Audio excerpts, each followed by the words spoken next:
Hello and welcome to another Amber Roots devlog. As usual, there's a lot to do, so I think we're just gonna hop right in and get started. Alright, so first off, I've made a ton of improvements to the wild monsters. Now they don't just chase the player, but they also walk around. And if they start chasing you but you outrun them, then they go back and wander near their home, rather than staying wherever they stop chasing you. Another change you've probably noticed is that now they have particle effects.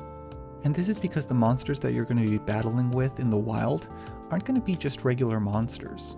They're going to be corrupted versions of monsters. These corrupted monsters are aggressive and try to battle other monsters and trainers when they see them. And all this stuff will be explored in the lore and story of Amber Roots.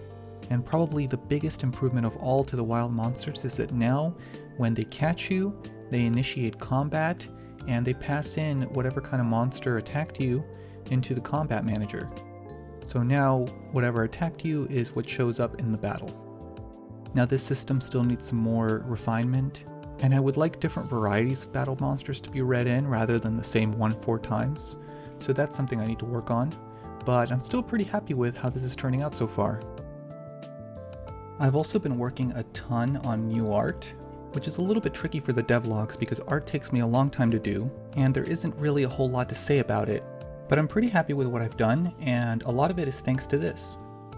This is a pixel art tile set pack. It's called the Fantasy RPG Tile Set Pack by Final Boss Blues. And you can check out his creator page here. He's got all sorts of amazing tile sets and pixel art stuff that you can use.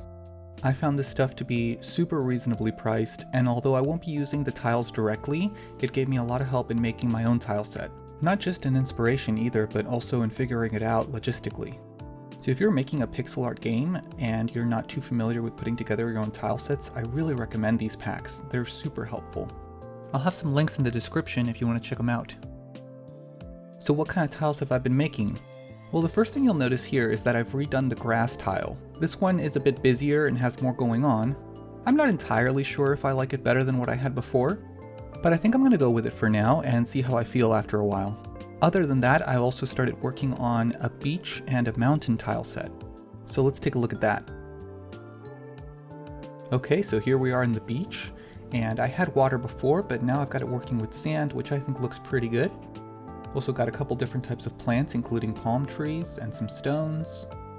Additionally, we've got tall grass, which got a huge revamp, and I can walk through it and the sprites sort in a logical way that you would expect for tall grass. It doesn't look perfect yet. I think it needs some particle effects for the player and the monsters, but overall I'm pretty happy with it. So now let's take a look at the other biome I've been working on, which is the mountain biome. Alright, so this is the mountain biome. Here you can get a better look at the new grass tiles, and another look at the tall grass. Additionally, I also made some pine trees, and I'm pretty happy with how they turned out. Also, we've got these cliff tiles that I've been working on, along with the stairs, which are of course walkable. I've also got some ore here, which you'll be able to gather, some rocky areas, and some dirt cliffs. Now you may have noticed that the monsters going up the stairs looks a little funny right now. That's because I've turned off the collisions between monsters and cliffs. The reason I did that is because before their colliders were getting a bit stuck on cliffs and other things like that. This way they're still encouraged to walk in the walkable areas like the stairs, but they don't get stuck. It's admittedly not a perfect solution, but I didn't want to deep dive into that right now, so it's something I'll have to take care of later and see if I can improve it. So at this point you might be wondering, how do the mountain and beach fit into the overall game of Amber Roots? I don't want to go into too much detail about how this is going to all play out, because I do want to do a video in the future about what the overall gameplay loop is going to look like in Amber Roots, how you'll be spending your time every day, and what you'll be able to explore and how. But I want to save that for a future video because that's going to get pretty off topic from where we are right now.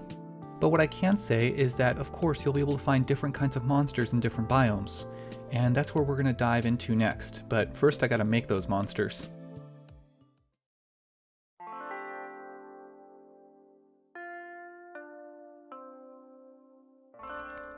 So it's actually been a little while since I've been back to work. I took a week off where I just relaxed and played video games and had a great time. But now it's Monday and I'm back to work. and I'm excited to start making some new monsters, so I'll catch you up once I've got something fun to show. Alright, so first I want to introduce two monsters that have appeared in the past but never had proper introductions.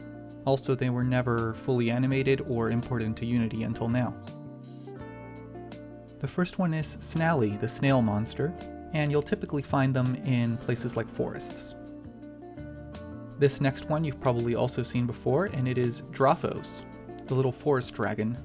As the name might suggest, you can also find them mostly in forests and places like that. Now I have two more entirely new monsters I'd like to introduce you to, and they work really well with the new added biomes. So this one is Ichthys, the limped fish, and you'll be able to find them in beaches and places like that. And last but not least, we've got Mineralis, the mineral elemental, and they'll be found in mountains and places with ores. So now that the introductions are out of the way, let's grab these four new monsters and take them with us to explore a couple of other things I've been messing around with.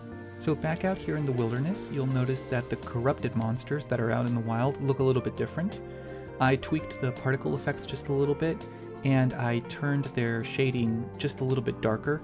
I think this makes it a little bit more clear that they're not like regular monsters, and it makes them stand out a little bit more. Overall, I'm pretty happy with the way the corrupted monsters look, but let me know in the comments if you have any suggestions. Additionally, there's been some changes if we initiate battle. So now when you initiate battle with a corrupted monster, they'll spawn 3 random monsters.